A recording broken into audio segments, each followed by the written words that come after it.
Hello, I am Cynthia Piccini, licensed marriage and family therapist and owner and founder of Breathe Easy Therapy Services. And I'm here today with my friend and colleague, Angela Talata, who is a licensed speech pathologist and has a master's in applied behavioral analysis. Hello. So today we had a workshop that was all about parent empowerment, and hopefully we can have an enjoyable time this summer with our little ones and gain some information from it on how to just make life a little bit easier. So we're not gonna do the whole empowerment workshop that we did today, but we are gonna do a couple of the talking topics that came up quite often. So I do want to just start by saying we understand that this year has been particularly hard for a lot of people, and that juggling a lot of different things, wearing so many different hats, can leave us really tired and feeling like we have a lot less patience. So I just want to encourage you by saying you're doing a great job, and you're doing the best you can, and that hopefully these tips can help bring more enjoyment and ease the level of, hopefully bring more enjoyment and more fun to the summer and family time. So there's going to be a lot more family time in the summer. Kids are in school. Yeah. Mm-hmm. And the sun is out. I mean, today is a beautiful day. It's just, I can't wait to get outside. Okay. So one of the topics that we did talk about and that came up was how to, when we mess up, when we have that parent mess up and we are not feeling happy or proud of the way that we handled the situation. So kind of how to go back into that space with our child and reconnect and become approachable again.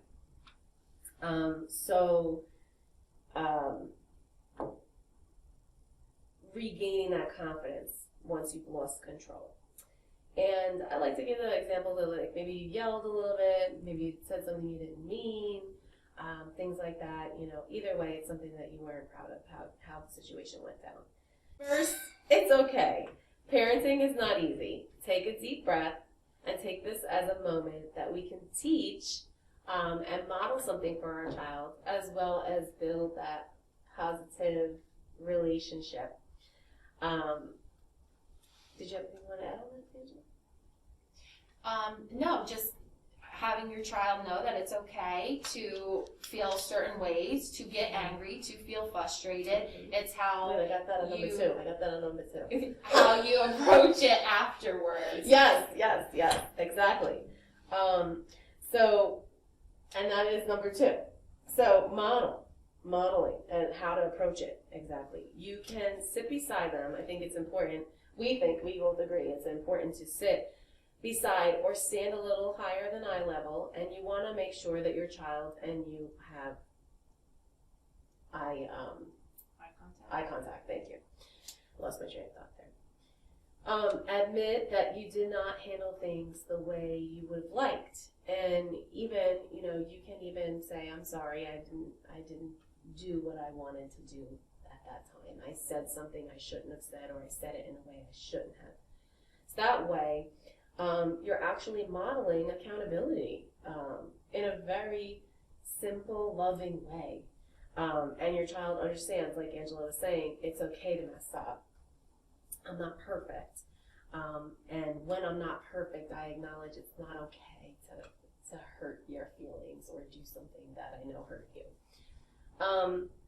Then state what your expectation will be for the next time that situation arises for your child, so they understand what your expectation is. Number 3, offer choices of what is acceptable, as children are not always aware. So beach season's coming up, so let's use the beach as an example. And we're going to use John.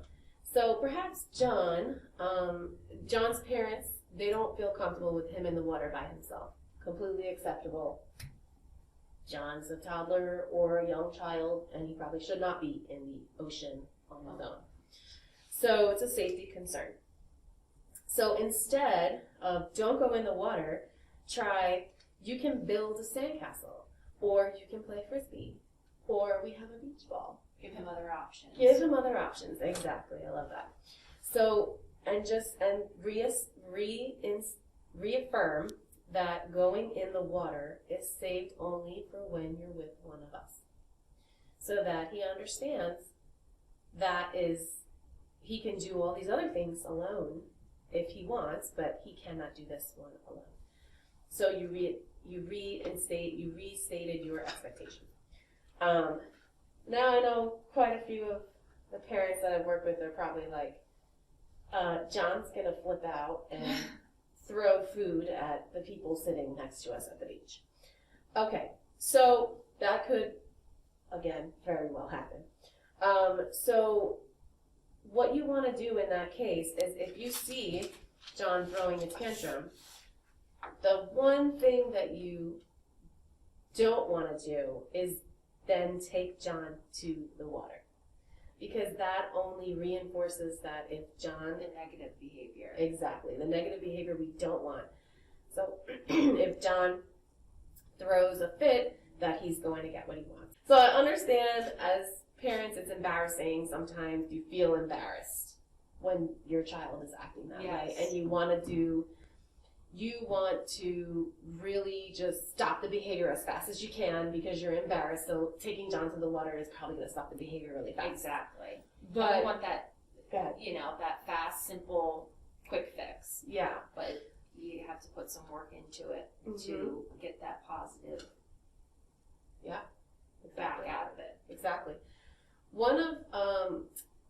I got the best advice from one of my sisters, and she knows who she is. But she said, imagine that it's just you and your child, and the people around you are just not there. And I know that's so hard to say, but the reality is that when you go home, you're only going to take John with you. So it's really important to focus solely on John because he needs that focus at that moment, not 10 hours later. He needs that focus at that moment. So we have to really kind of drown out the background noise of people looking at you or whatnot. And the other thing is, 90% of those people are probably looking at you because they're like, oh, I remember that. Yep, that happened to me too. The other 5% of people are probably like, oh man, that's really crazy. And then maybe there's like that other 5% that's like, what's wrong with that person? So it's really not even people looking at you thinking that something's wrong with you. They're looking at you probably like, I remember when you used to act like that. We gotta address that really quick. So with that being said, eventually John will understand the fit is getting him nowhere and he will stop. Consistency is key. So your desired result will depend on how consistent you are with these types of techniques. If you give in one day and you don't give in the next day, if you give in at one point, you don't give in the next point, it's not being consistent, so you can't measure your success by inconsistencies. You're only going to be able to measure that success by continuing the same consistent methods. So when the other part of it is, when you see John doing something desirable, be sure to draw attention to that. Speak up on it. You're doing a great job playing in the sand, John. What a cool trench you're digging. What are you building? Get that imagination going and that dialogue. And that's kind of where I want Angela to come in with the dialogue and how we can use that to really, broaden the language of communication. It, like we said in the example, the child might get upset because he can't do something. But I'm thinking maybe he's upset because he doesn't know how to communicate what he wants or doesn't understand what you're telling him, right? That communication breakdown. So there is two parts to language, right? There's the receptive of what they're understanding, following directions, answering WH questions. There's an expressive part of communication, is the wants and needs. How are they communicating their wants and needs? Exactly. It doesn't have to be verbal, because especially with, the younger ones, or if they have delayed language, it might be sign language. Okay. It might be gestures. Okay, for example, you don't want to promote that expressive language, and the major goal of all communication is to have wants and needs met. Yes. Right? Little John wants milk, and he wants milk, and you just give him the milk. How is that encouraging him to use language? It isn't. He doesn't have to. He's getting what he wants without having to say anything. Now, if you hold up the milk and you say, "This is milk. Do you want milk?" Even if he says, if he points, if he gestures it, there, yep, that's the milk. Modeling, again, the language, the sounds in milk. Oh, look at my mouth. Milk, right? Is promoting that expressive language. Exactly. There's pragmatics, or the social language, right? How are they making eye contact? How are they doing greetings? They're going to learn that, again, through models. Okay. You say hi, they're going to see you saying hi. They'll start to say hi. That's the hope of it. There's the articulation piece of it. Maybe they have a ton of language, but you can't understand what they're saying, right? All those sounds come in the developmental milestones and appropriate ages. Got it. There's fluency, there's rate of speech, volume, right? If you're a really fast talker, most likely they're going to learn that from you, and they may be a fast talker. It's important to model and expose your child or children to language, and this can be done in everyday situations. It doesn't have to be this structured process. It could be at the pool, it could be at the beach, use it Or the the beach. park. Or the park. Oh, swing, do you want to go? Ready, set, and wait for that kid, wait for your child to say go. They say go, that's when you go. So then they have that connection of, okay, I say go, and that's when it goes. Ready, set, oh, I'm going to say go again because I want to go again, right? Yes. Vocabulary, out in the world, it might seem silly to adults to constantly maybe do the auditory bombardment. Ball, here's the ball. The ball is red. The ball is You've always been very up. good at that. You're very good at that. Yes. No, you are. Roll the ball. Ball, right? It might seem silly to you, but your child is going to just absorb all Like a that sponge. in. Yeah. And eventually build on that, right? For articulation sounds, we brush our teeth every morning. Your child brushes their teeth. Oh, let's stand in front of the mirror, having that visual. All right, let's try to say, I know it's hard with the masks.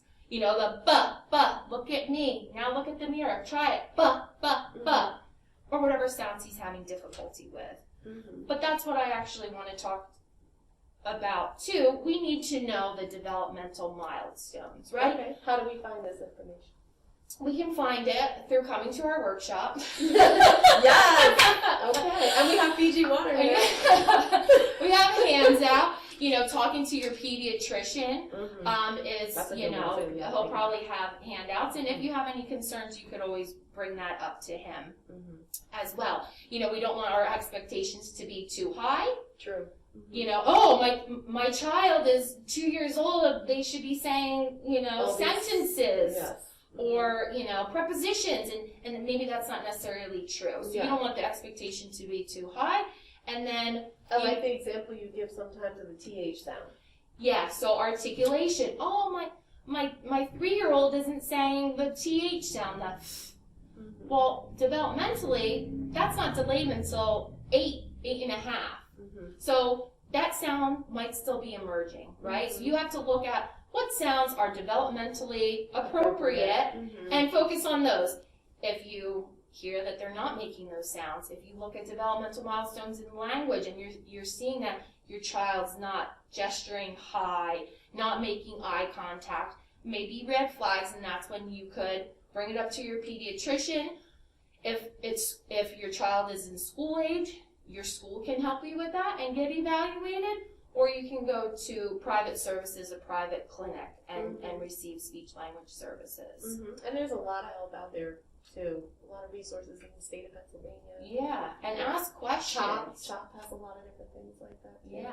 Yeah. And ask questions. And the schools are very, I found working with the schools that they've been so much more prepared than maybe when you and I were in school for this kind of stuff. Yeah, and they'll tell you, if you call, I'm really concerned, bring your child in. They might evaluate them. They might just take a quick observation. No, you know what? Johnny's right where he should be. That's peace of mind for you, and you can move forward. Exactly. If he does need the evaluation, again, he's going to get the help. The earlier, the better. Yep. Excellent. Love it. Yep. What else we got there?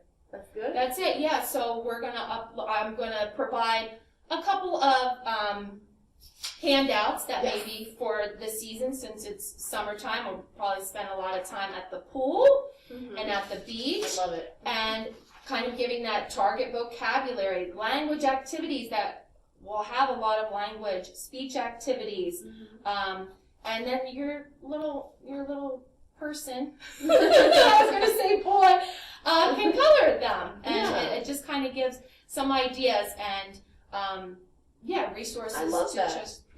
And it helps relationally too, because you're speaking with your child in a way that's getting their creative mind flowing. They understand you're interested in what it is that they're doing and how they're, when you're talking about the words that are on there, like ice cream or sand or castle, that you're interested. Because adults don't usually use words like sand castle when they're just sitting around together, but when you're playing with your child, it is good to utilize that kind of playful, creative side. So it helps them and it draws them closer to you as well. So, and to incorporate, like Cynthia said, that positive reinforcement. Yes, exactly.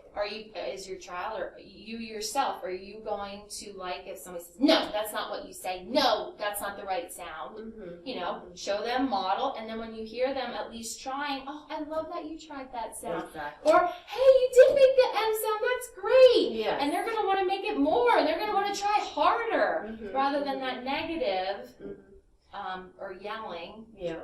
And Angela's great. I mean, I ever since you're great too. Thanks. Ever since I've known her, she's always had like the expressive eyes and the hair, and you can't see her face, but she always talks with her mouth very so that you see exactly how she pronunciates something, which is really, it's just part of who she is, and now it's her passion that she's doing right now. So I really thank you for being here. Yes, thank you for the opportunity. And you can look for more information about our next workshop that we will hopefully have during the summer months.